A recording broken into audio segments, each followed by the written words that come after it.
Identifier, analyser, planifier, trader. Votre rendez-vous avec IG. Investissez avec les Turbo 24.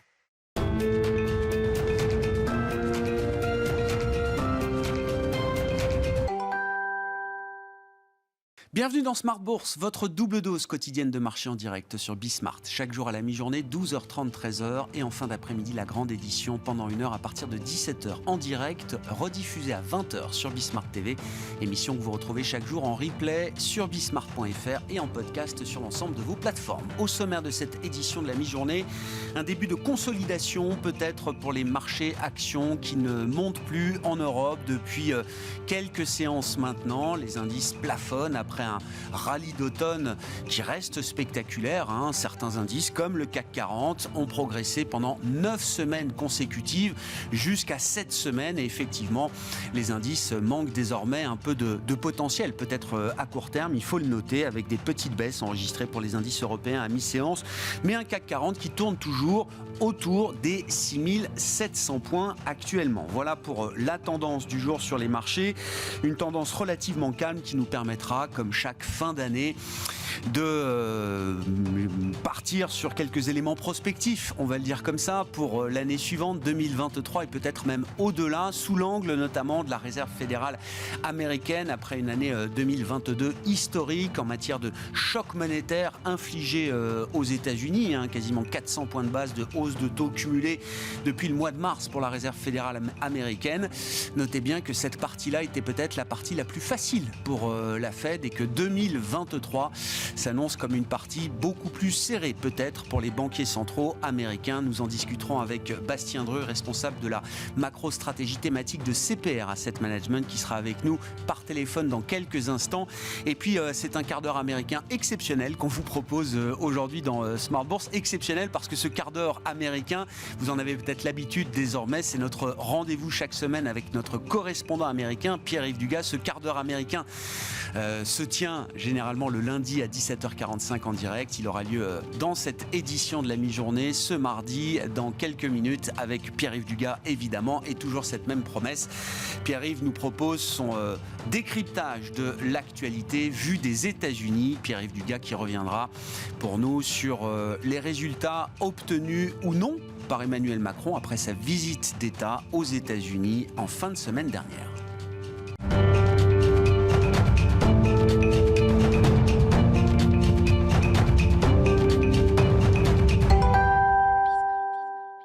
Mais d'abord, prospective et horizon 2023 sous l'angle de la Réserve fédérale américaine. Évidemment, la Fed qui reste un des acteurs centraux des mouvements de marché, y compris en cette fin d'année 2022. Bastien Dreux est avec nous par téléphone, responsable de la macro-stratégie thématique de CPR Asset Management. Bonjour et bienvenue Bastien. C'est une vérité qui est difficile parce que c'est vrai qu'on a encaissé quasiment 400 points de base de hausse de taux aux États-Unis en 6-9 mois maintenant. Et c'est donc un choc qu'on est encore en train de digérer. Je dis la vérité est peut-être un peu difficile parce que cette partie-là était sans doute la partie la plus facile de la normalisation de la politique monétaire de la Réserve fédérale américaine à partir du moment où elle était en capacité de répondre à la question de savoir s'il fallait ou non monter les taux. Une fois qu'on a répondu à cette question, les décisions étaient assez faciles. Les décisions qui s'annoncent pour 2023 sont peut-être des décisions beaucoup plus serrées, beaucoup plus difficiles pour la Banque centrale américaine. Oui, c'est clairement le cas. Je pense qu'on peut considérer que pour la Fed, vraiment le plus facile est derrière. En 2022, le plus difficile finalement, ça a été de franchir une sorte de barrière mentale du fait que la Fed pouvait relever ses taux directeurs très vite et très fort après plus d'une décennie de taux très bas. Maintenant, c'est vrai que c'est vraiment le plus dur qui commence parce que les modèles économétriques de la Fed montre que l'effet maximal des hausses de taux sur l'économie réelle se fait vraiment sentir après 3, 4, 5 trimestres. Et donc le plus gros de l'impact économique des hausses de taux de 2022 va vraiment se faire sentir au début de l'année 2023. Et c'est pour ça qu'il y a probablement une certaine forme d'illusion sur la supposée résistance de l'économie américaine jusque-là, cette résistance au resserrement monétaire de la Fed. L'un des secteurs qui commence à être touché, c'est le secteur immobilier, avec un effondrement du nombre des transactions, et puis les prix qui ont commencé à baisser. Là, on a 3 mois consécutifs de baisse des prix, on n'avait pas vu ça depuis plus de 10 ans. C'est pour ça que ça va devenir très compliqué pour la Fed, si on revient à la Fed. Les membres du FOMC ont essayé d'installer l'idée que les taux resteraient à des niveaux élevés, on peut penser aux alentours de 5%, durant à peu près toute l'année 2023. Maintenant, la question qui va se poser, ça va être, est-ce que la Fed va résister à la pression d'une récession? Est-ce que la Fed va avoir le courage de garder ses taux directeurs élevés, alors que par exemple les prix immobiliers pourraient baisser de façon substantielle? On peut aussi imaginer des pressions éventuellement un peu populistes de la part des membres du Congrès. Ça a déjà un petit peu commencé. Donc voilà, les choses vont vraiment se corser très sérieusement pour la Fed en 2023 avec la dégradation effective de l'économie qui, pour l'instant, n'était pas encore vraiment arrivée. Et ça veut dire pour les investisseurs et les marchés une situation beaucoup moins prédictible, Bastien. D'une certaine manière, à partir du moment où Jérôme Powell a tué la forward guidance en juin dernier, c'était assez facile de lire que les hausses allaient être de 75 points de base pendant un certain temps. On sort de cette période avec des investisseurs qui vont, devoir gérer beaucoup plus de volatilité ou d'incertitude peut-être sur la conduite de la politique monétaire dans les prochains mois et les prochains trimestres? Oui, là, la Fed a vraiment essayé d'installer cette idée que les taux directeurs allaient rester stables sur l'année 2023. On peut en douter, parce que historiquement, la Fed est assez peu souvent restée sur un plateau élevé de taux directeurs, et assez souvent, quand la conjoncture, quand la croissance s'est très fortement détériorée, la Fed est passée dans un mode de baisse de taux assez rapide. Et donc, je pense que cette idée que les taux directeurs resteront élevés sur toute l'année 2023 va être testée par les marchés obligataires. Là, on voit bien que ce que les marchés commencent à anticiper, c'est des baisses de taux à partir de la fin de l'année 2023 et puis en bonne partie sur l'année 2024. Ça va être les questions de marché qui vont se poser sur l'année 2023. Quels sont les indicateurs peut-être sur lesquels la Fed et les marchés vont s'appuyer désormais? Il y avait un seul indicateur qui était signalé par la Fed, c'était l'inflation, quelle que soit la mesure. Tout à fait. On sent quand même que la fonction de réaction évolue, que la Fed est plus attentive, comme elle le dit, au développement économique et financier. Concrètement, quels vont être les indicateurs de marché que les investisseurs vont pouvoir suivre pour essayer d'imaginer ou de spéculer sur la fonction de réaction de la Fed? Là, c'est vrai que ces derniers temps, cette année 2022, la Fed a fait complètement oublier son mandat de plein emploi. La Fed a un mandat de stabilité des prix et puis de plein emploi. Là, on est vraiment sur la stabilité des prix. On va probablement reparler du mandat de plein emploi parce que finalement, ce qui va commencer à se dégrader, et on commence à le voir dans différents indicateurs, ça va être le marché du travail, Et ce qui va être vraiment important pour la Fed, c'est cette évolution du marché du travail, cette remontée du taux de chômage qui a déjà un petit peu commencé. On a un taux de chômage qui est à 3,7% de la population active. On a un point bas en septembre qui était à 3,5%, donc ça a déjà commencé à monter. Et puis en plus de ça, cette dégradation, elle commence à être assez bien répartie géographiquement, parce qu'il y a à peu près les 3/4 des États américains pour lesquels le taux de chômage a augmenté sur les 3 derniers mois. Donc vraiment, là, le focus, il va repasser sur des indicateurs du marché du travail, et puis le job report va redevenir très important pour les investisseurs sur l'année 2023.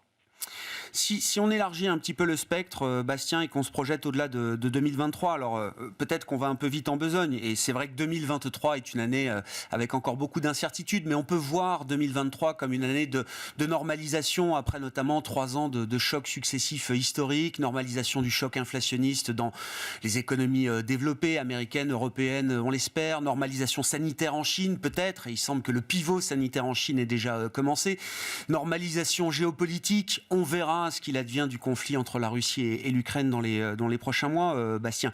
La vraie question, c'est, et au-delà, que se passe-t-il ensuite et quel est le schéma qu'on peut avoir en tête pour la croissance mondiale et son potentiel dans les prochaines années, sachant que pendant au moins 2 décennies, on a vécu avec une croissance effective qui était très largement soutenue par des politiques monétaires expansionnistes et ou, à certains moments, des politiques budgétaires également qui ont été très expansionnistes. Et il semble que ce schéma soit peut-être caduque, au moins pour un temps.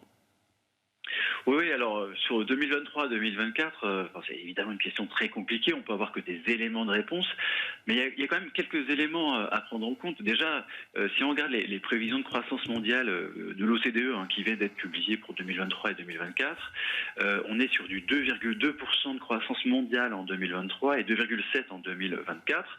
Alors ce ne sont pas des chiffres qui sont catastrophiques, on n'a pas une contraction de l'économie mondiale, mais on est quand même sur des rythmes de croissance qui sont parmi les plus faibles depuis la Seconde Guerre mondiale, donc c'est déjà quelque chose qui est remarquable.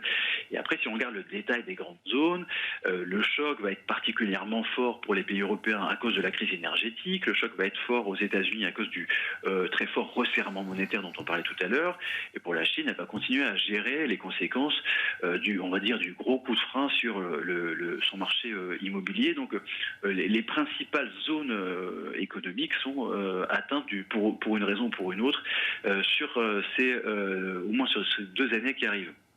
Alors, maintenant, si on prend un peu plus de champ, la croissance potentielle mondiale, elle va être probablement marquée durablement par une hausse des prix de l'énergie.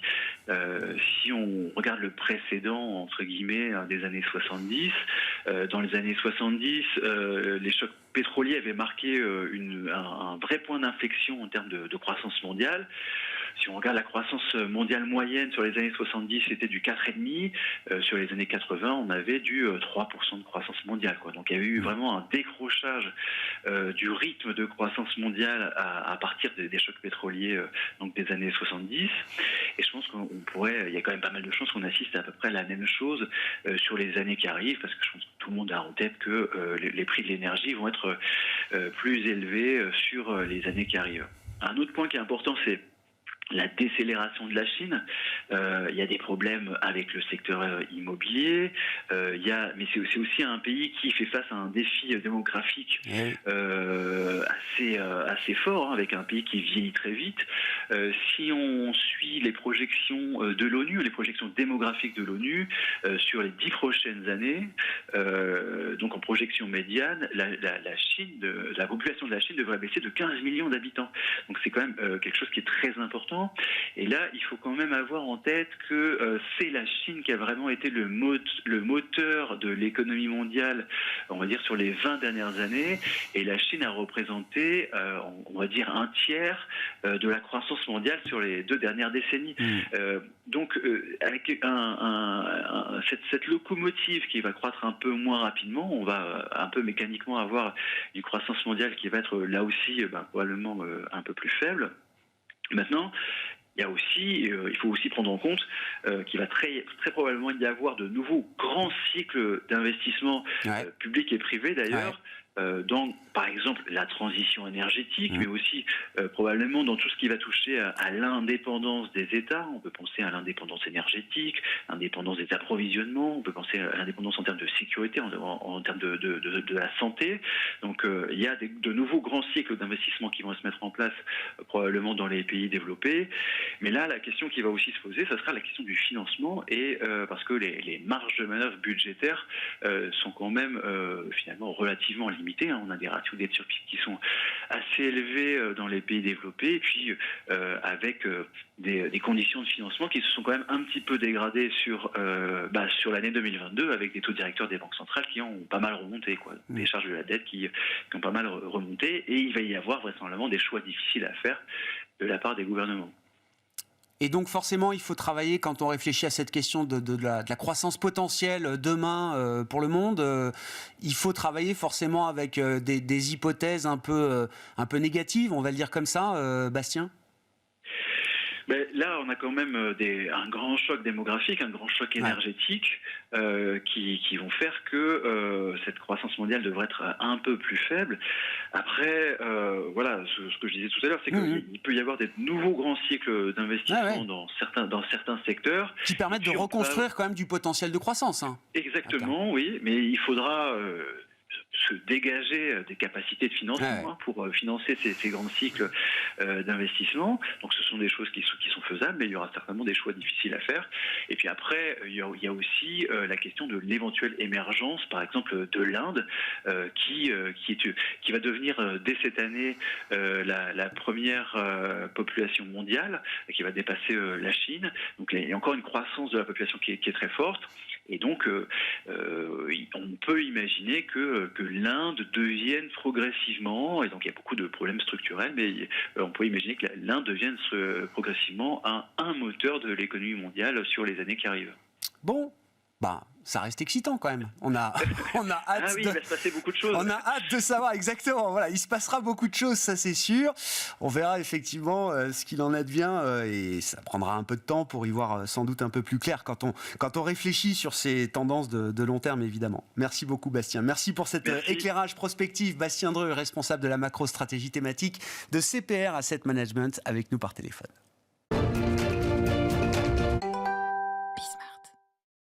L'actualité vue des États-Unis, je vous le rappelle, c'est notre rendez-vous hebdomadaire, le quart d'heure américain avec notre correspondant Pierre-Yves Dugas, qu'on retrouve de manière exceptionnelle ce mardi à 12h30. Mais le rendez-vous habituel est bien celui du lundi 17h45 en direct, rediffusé à 20h45. Et vous retrouvez ce quart d'heure américain chaque semaine, évidemment, en replay sur bismart.fr. Pierre-Yves, bonjour et bienvenue. Ravi de vous retrouver pour revenir quand même sur ce qui reste le sujet d'actualité entre l'Europe et les États-Unis des dernières heures et des derniers jours, la visite d'État d'Emmanuel Macron en fin de semaine dernière aux États-Unis, avec rencontre évidemment en tête-à-tête avec Joe Biden à la Maison-Blanche. Si on revient un peu peut-être sur les objectifs que pouvait se fixer Emmanuel Macron avant cette visite, et ce qu'il a pu peut-être obtenir, quel est le bilan que vous dressez effectivement de cette visite qui a été abondamment commentée? Alors, Grégoire, je pense qu'il faut en la matière éviter le romantisme, éviter la naïveté, éviter en gros de trop tomber dans le piège des belles images que représente toujours le voyage d'un chef d'État étranger à Washington. Maintenant que la poussière est retombée, comme on dit en anglais, regardez un petit peu avec un peu de recul ce qui s'est passé. L'amitié franco-américaine, c'est important. Mais nous sommes en 2023, nous ne sommes plus en 1776. Invoquer Lafayette, invoquer l'amiral de Grasse, c'est vrai, ça fait partie de l'histoire américaine et l'amitié franco-américaine, c'est une chose importante et il faut l'entretenir. Les tapes dans le dos entre chefs d'État, qu'est-ce qu'elles veulent dire vraiment? Je me pose des questions. Les sous-marins que la France devait vendre à l'Australie et l'affaire probablement ne va pas se faire. Quelle est la nature des excuses qui nous ont été adressées par les Américains dans cette affaire? Finalement, qu'en est-il? Vous vous souvenez quand l'ambassadeur de France à Washington a dû rentrer à Paris? Est-ce que tout ça est vraiment oublié? Moi, je n'en suis pas sûr. Juste un petit retour sur l'histoire. En 1814, les Anglais ont brûlé la Maison-Blanche. 1814, dans le cadre de la guerre qu'on appelle dans les livres d'histoire la guerre de 1812. Ça n'empêche pas les États-Unis d'avoir une relation privilégiée avec le Royaume-Uni. Donc, à l'inverse, si l'amitié franco-américaine historiquement est importante, elle ne donne pas nécessairement une place privilégiée à la France dans les décisions stratégiques que prennent les chefs d'État américains. Les Américains ne veulent pas être responsables des mauvais choix qu'ont fait les Européens en matière énergétique, même s'il n'est pas du tout dans leur intérêt d'avoir une Europe trop affaiblie. J'ai été frappé par un propos qui a été tenu par le président Macron devant la communauté française à Washington. Il a dit, attention, il ne faudrait pas que l'Europe soit une variable d'ajustement dans la concurrence entre les États-Unis et la Chine. Oui, c'est vrai, il ne le faudrait pas, mais c'est malheureusement le cas, et c'est le cas depuis des années. Ce n'est pas de la faute du gouvernement français, mais c'est malheureusement comme ça que l'on perçoit les choses du côté américain. L'Europe est un partenaire important, un partenaire avec lequel il faut entretenir de bonnes relations. Le conflit en Ukraine est une chose qui bouleverse les choses et qui renforce la nécessité d'une alliance atlantique forte. Mais l'Europe l'Europe ne pèse plus aussi lourd que la Chine et, comme votre intervenant vient de le dire, probablement plus aussi lourd que l'Inde. Donc c'était une visite qui a été utile. C'est une visite qui a permis au président Macron de marquer des points en Europe aussi. Parce que Emmanuel Macron voulait marquer que pendant que le chancelier allemand va à Pékin, lui, il va aux États-Unis. Et il essaye de rattraper quelque chose qui donne vraiment l'impression d'avoir été raté par les autorités de l'Union européenne, telles qu'elles sont représentées aux États-Unis. L'ambassade, l'Union européenne a une ambassade à Washington. Et comment se fait-il que cette loi américaine qui a été adoptée au mois d'août et qui est si néfaste pour les intérêts économiques européens, ce soit seulement maintenant que l'on tente d'engager une négociation. Cette négociation, d'ailleurs, n'en est pas une, parce que finalement, toutes les cartes sont dans la main des Américains dans cette affaire. La loi a été adoptée au Congrès, elle ne changera pas, a dit Joe Biden. Toutes ces aides fiscales, ces crédits d'impôt, ces aides directes, ces garanties de prêts pour la construction de nouvelles usines, pour créer de nouvelles filières vertes, toutes sortes de nouvelles industries vertes aux États-Unis, tout ça est sur le papier. Les Européens essayent de rattraper les choses en jouant à la marge sur la manière dont ces règles, clairement établies par la loi, vont pouvoir être interprétées. On a eu une réunion à Washington, enfin juste au nord, dans le Maryland, tout près de chez moi, avec les autorités européennes et les autorités américaines pour voir dans quelles conditions on pouvait réinterpréter ces règles-là. Ça va prendre du temps, mais ça n'est pas fait. Je crois qu'il y a un animal de compagnie qui s'impatiente, qui doit avoir faim peut-être, Pierre-Yves. Non, mais je vous dérange encore quelques minutes, Pierre-Yves. Non, mais vous l'avez très bien dit. Les États-Unis, effectivement, défendent leurs intérêts et avant tout leurs intérêts. Il n'y a pas de changement de ce point de vue-là. Néanmoins, l'Europe est un client important et une Europe trop affaiblie ne va pas à un certain point dans le sens des intérêts américains. Du côté européen, on ne peut pas entrer en guerre commerciale, j'entends, avec les États-Unis. Est-ce que là, il y a quand même un chemin à trouver ?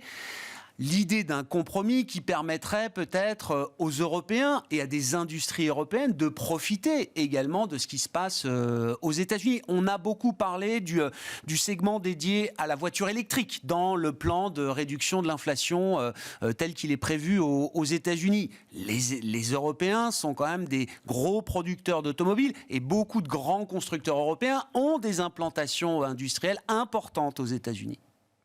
Oui, alors, il y a deux niveaux d'aide. Il y a les crédits d'impôt que la loi prévoit d'accorder aux Européens, aux Américains qui vont acheter des voitures électriques. Ça, c'est important dans l'immédiat parce que certaines de ces dispositions vont entrer en vigueur dès le 1er janvier.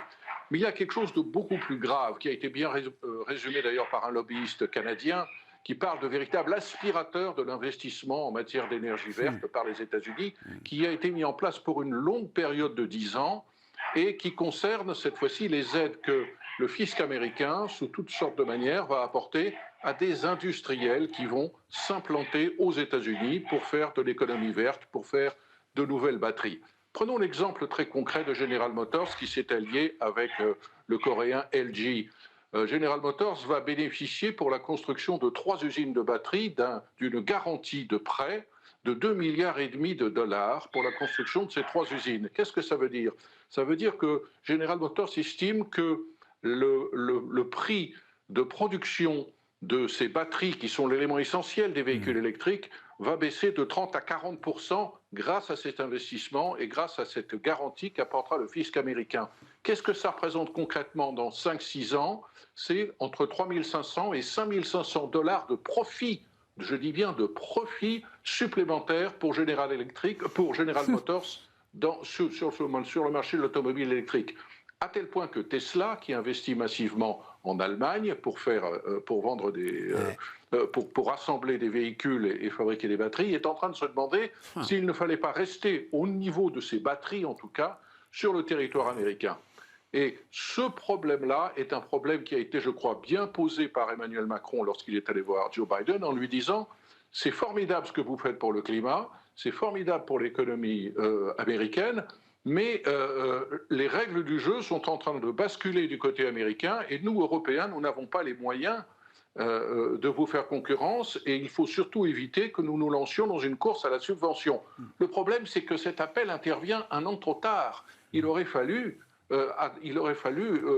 signaler ce danger important pour l'équilibre des investissements dans le monde et pour l'avenir de l'Alliance Atlantique. Il aurait fallu le signaler avant. Maintenant, la balle roule déjà du côté américain et les Européens n'ont pas beaucoup de cartes dans leur jeu pour défendre leurs intérêts.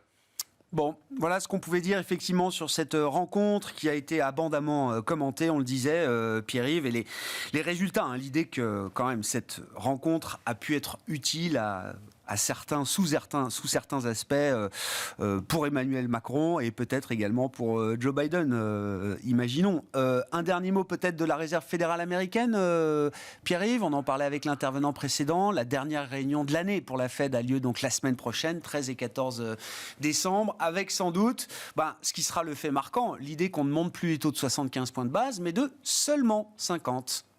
A priori, 50 points de base, tout a été fait pour nous inciter à penser que ça sera 50 et pas 75. Mais les bons résultats donnés par l'économie américaine au cours des dernières semaines en matière de création d'emplois, en matière de consommation, et si l'on en croit l'indice ISM, en matière d'accélération à nouveau de l'activité dans le secteur des services au mois de novembre, ce qui est une grosse surprise, on s'attendait à un ralentissement. Tout cela montre que, pour le moment, les fortes hausses pratiquées par la Fed n'ont pas trop affaibli l'économie américaine. Ça ne peut qu'inciter la Réserve fédérale, si ce n'est à ralentir l'ampleur de ces majorations de taux. On va passer probablement de 75 à 50, mais probablement d'inciter la Réserve fédérale à continuer avec des majorations de 50 et peut-être de dépasser ce dont nous parlions tout à l'heure avec votre intervenant, de dépasser ce niveau de 5% qui avait été accrédité comme le plateau auquel on allait se situer pour les Fed Funds au cours de l'année 2023. L'économie américaine a le dos plus solide que prévu pour le moment, même si, c'est vrai, l'immobilier résidentiel souffre déjà beaucoup.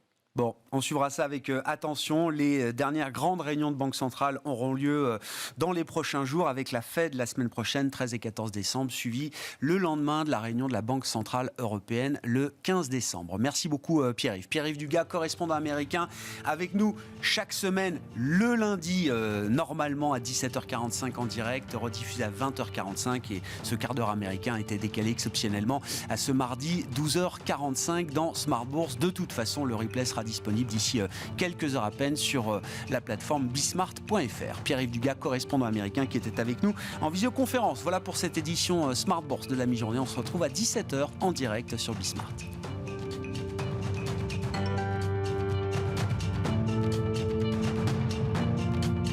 Identifiez, analysez, planifiez, tradez. Votre rendez-vous avec IG. Investissez avec les Turbo 24.